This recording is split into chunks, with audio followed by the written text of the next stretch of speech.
Hello, this is Tony Heller from RealClimateScience.com. The Scotsman newspaper wants government to take action against sea level rise. COP26 Climate Change Summit. Sea level rise is getting faster and faster. When the world act? The question as it's written doesn't make any sense, but ignoring their bad grammar, let's look at the actual data.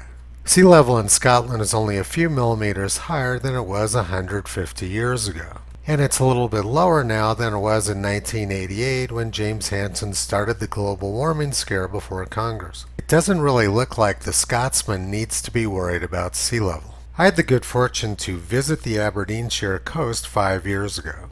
It isn't clear to me why a 1 or 2 millimeter rise in sea level would be a problem for Scotland. They're being constantly pounded by large waves. But according to climate experts, another millimeter or two would be the straw which broke the camel's back.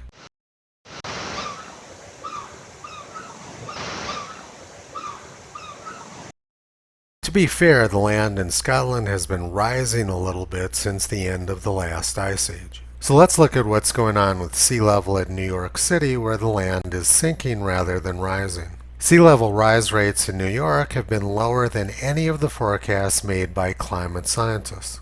Sea level is below the extreme scenario, high scenario, intermediate high scenario, intermediate low scenario, and the low scenario. There's no legitimate evidence that sea level rise is accelerating. But the Intergovernmental Panel on Climate Change is exactly what it says it is. It's a governmental panel. And their mission is to report on climate change, not report on what's going on with the actual climate.